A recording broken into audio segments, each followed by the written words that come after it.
Man, I told you this dude was sloppy. PASCAL, you are now rocking with that dude Pascal.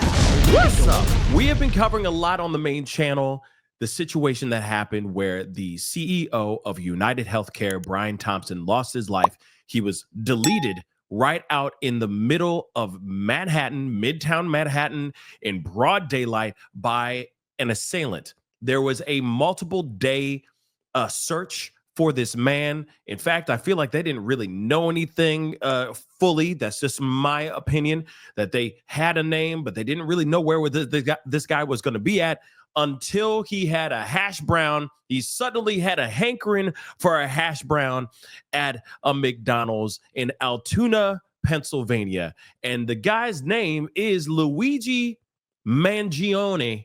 Okay, Luigi. I know I'm sure everybody's making all kinds of Super Mario Brothers jokes and all that stuff. But this man really, his legal name really is Luigi Mangione. Now, here's the thing.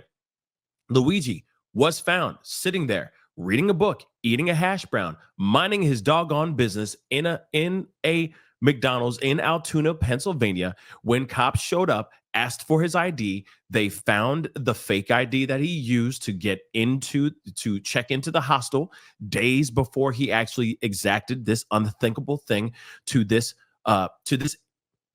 innocent CEO guy. Okay, he was innocently walking down the street. I know a lot of people feel some type of way about healthcare and all that stuff. I get it. But he was innocently walking down the street minding his own business, all right? The crimes he may have done while he is CEO is another conversation. But as far as him being just a civilian walking down the street innocently, that's indeed what it was. He walked down the street and he was hit by this man. He ran off and, of course, they caught him. Now, the thing is I told you guys they were going to catch him.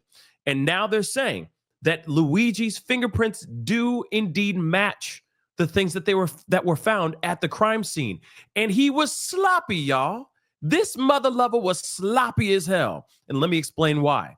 Apparently, before he went and was scoping out, waiting for Brian Thompson to make his grand appearance and actually his final appearance, okay, onto the world stage, he went to a Starbucks, bought a bottle of water, bought some power bars, and while he was sitting there waiting for Brian to show up, he's drinking the bottle of water, and he's eating these candy bars or these energy bars, and later discarded them on the side of the street instead of actually holding on to them to his person and then discarding them later. He didn't do that. He left it behind, including the burner phone that he was using during this whole time as well. Fingerprints all over them mugs, right?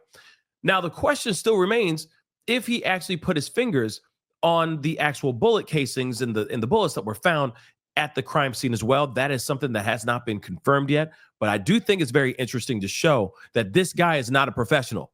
Again, I know that there's still people out here in these internet streets trying to come up and concoct some type of tinfoil conspiracy theories and saying that this is some big old inside job, when in actuality, this just seems like a disgruntled young man who feels some type of way and wanted to take matters into his own hands.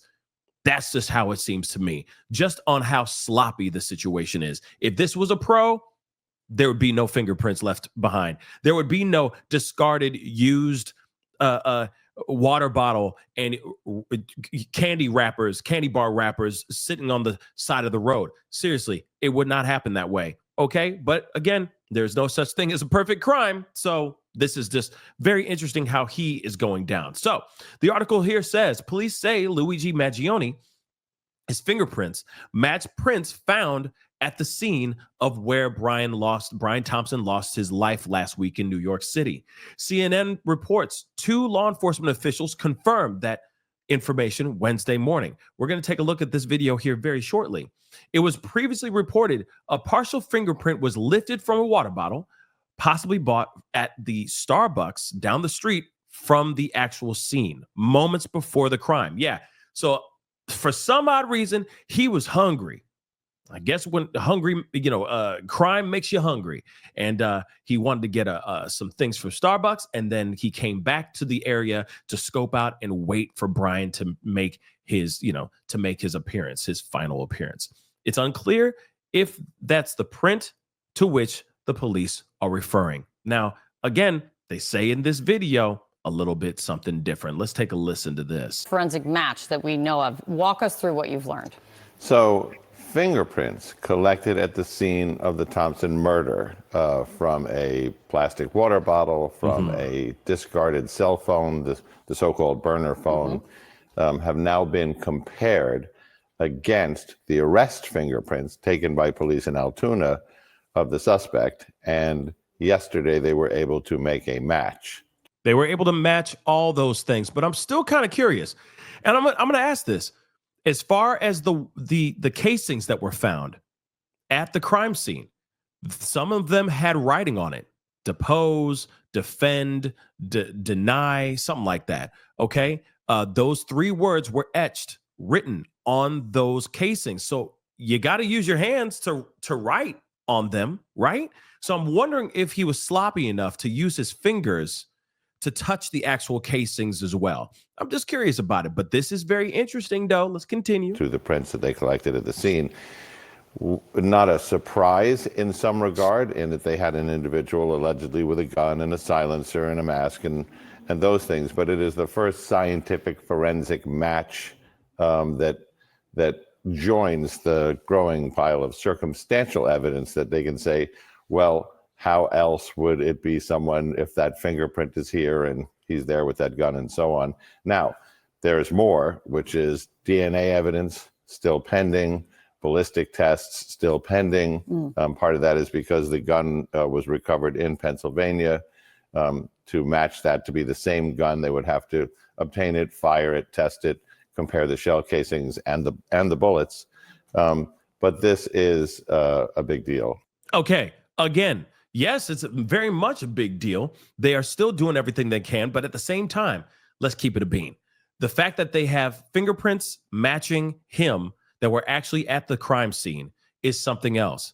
It is really interesting to me that his lawyer, the guy he's an interesting character as well, but he's actually stepping forward and saying, hey guys, wait. There's no proof that this is a bad guy. You have no proof that this is the man who took the life of Brian Thompson on that unbelievable morning. Okay, but his fingerprints are found. He was there with the pew. He was there with the weapon. He was there with a manifesto.